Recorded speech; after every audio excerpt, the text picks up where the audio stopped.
In today's show, we have a story about the Sunflower Showdown, get revenge. the lunch story, and more information on boys and girls basketball sub-state games. So, Mr. Deeds.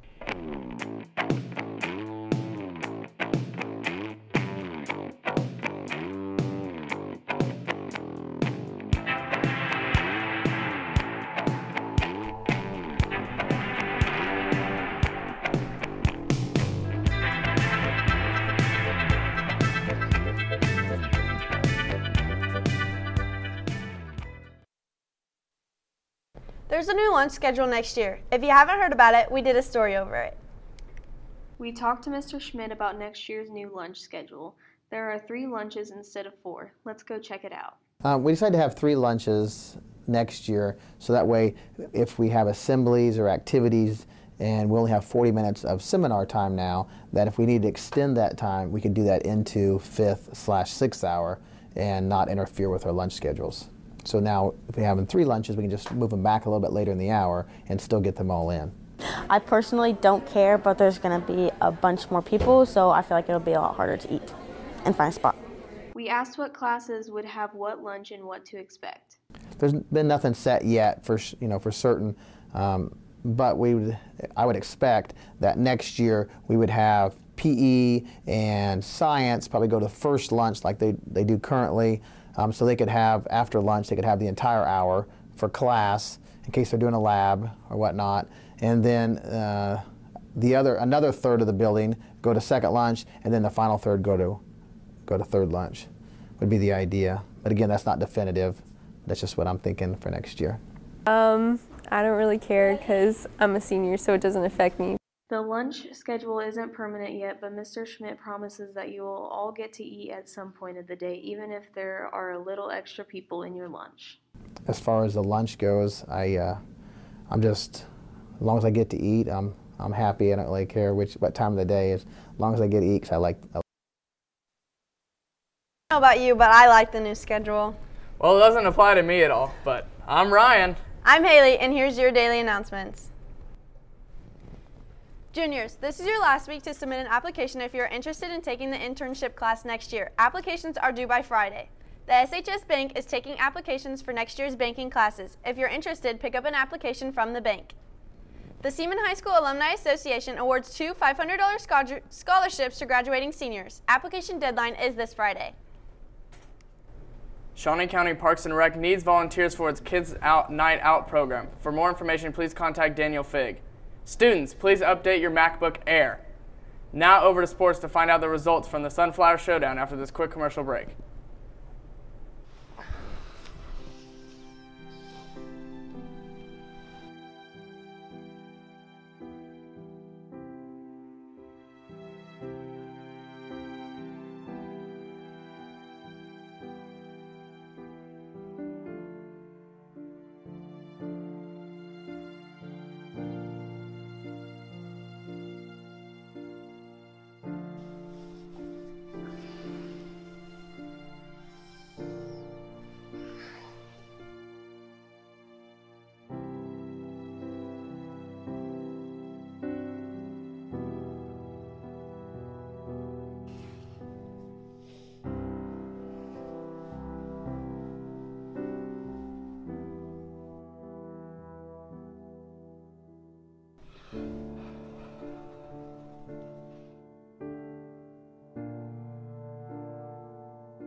Girls bowling teams had a successful outing last Tuesday at regionals in Emporia.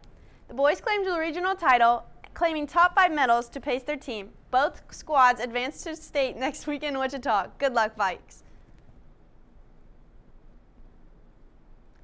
In case you haven't heard, we were in the first round of Sub-State. We got an interview to see our chances. Hey Vikes, tonight is the girls Sub-State basketball game. So, Mr. Deeds, what's different about this game? Well, you win or your season is done. That's probably the biggest thing. We're playing Emporia, and this is the 4th time we've played Emporia, and that's going to be difficult to beat a team 4 times during the season, but our girls are playing so well right now. They are on a roll. They're fun to watch, and I hope we have a good crowd of students that come out to support them tonight. So what is this game? This is the first round of Sub-State. And so if we win tonight, then we'll go to DeSoto on Friday and play them. And then if we win that game, then we've qualified for state. So this is the first game of the playoffs. It's an important game. It's kind of like this is the playoffs. Is there anything else you'd like to add? No, I just wish them luck, and I hope that our students will come out and support them because they are a lot of fun to watch.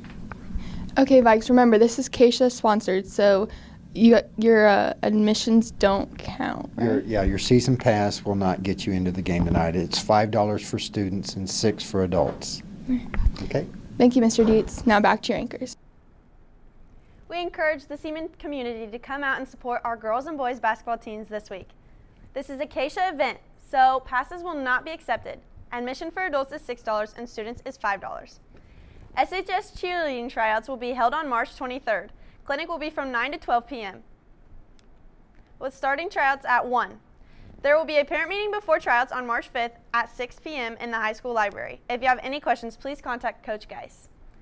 All students who are interested in participating as partners for Vikings United 5-on-5 soccer, please come see Mr. Cromie. The season begins March after spring break, and practices are once a week on Tuesdays from 3:15 to 4:15. Seaman Baseball is hosting a dodgeball tournament at SMS on Saturday, March 2nd. Registration deadline is February 28th. Forms can be found in the front office or printed below. Questions, email Coach Bushnell. Hopefully you watched the KU K-State basketball game. The Sunflower Showdown was this Monday. We talked to some students and staff to find out what their thoughts on the game were.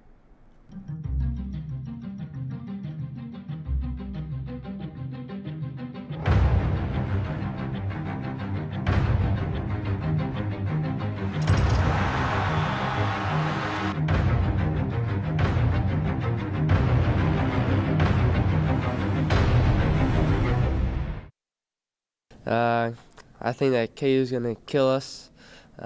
Texas Tech killed them. And then Bill Self's going to be mad at them, so they're just going to get revenge.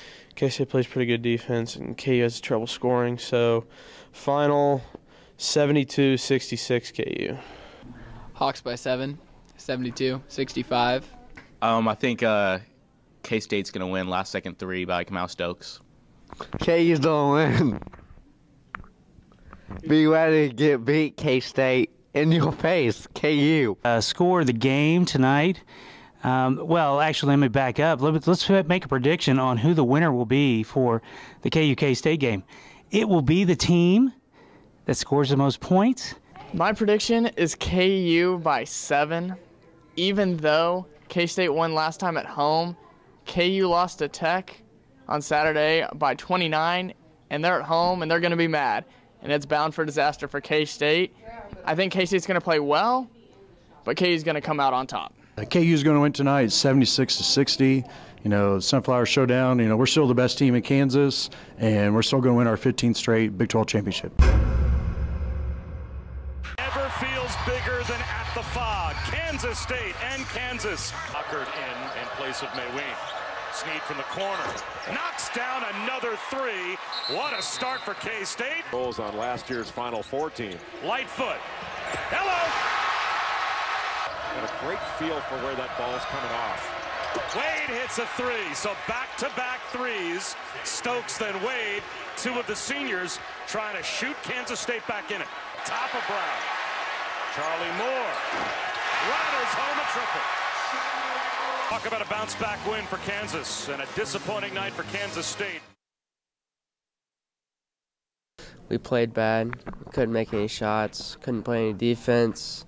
Got into foul trouble quickly.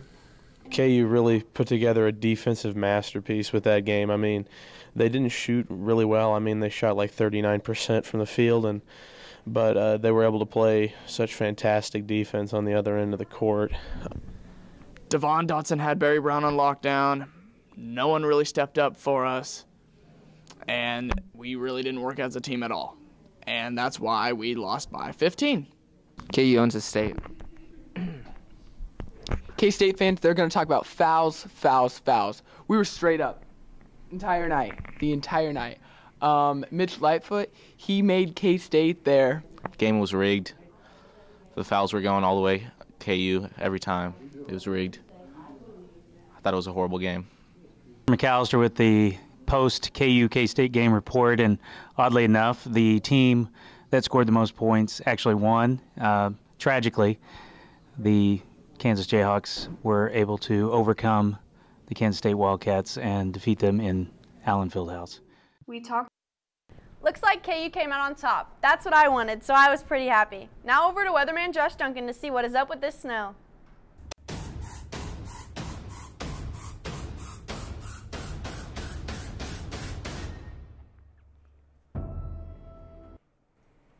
Good afternoon to you. We do have some flurries this morning, and those could continue, but should be tapering off throughout the remainder of the day. And it's just going to be a cold, blustery day. Check out our temperatures, fairly steady in the lower 20s down to the teens after sunset. So yeah, bundle up. It's just going to be a winter day here as we get closer and closer to March. Now, we are also tracking a snow chance coming up. This is for Saturday night and into early Sunday. It looks like a swath of light to moderate snow will move across the state, and that could produce accumulating snow. We'll try to give you a very early look at potential numbers tomorrow, but just keep that in mind as you're making plans for the weekend.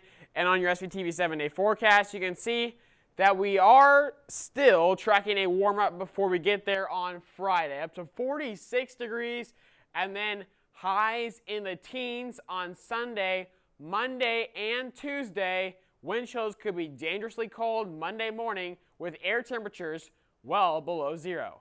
Now, Ryan and Haley, back to you. That's all we have for today, Vikes. Make sure you come out and support the girls basketball team tonight at 7 o'clock. Tomorrow, we'll take a look at the Fine Arts Showcase. Have a great rest of your day.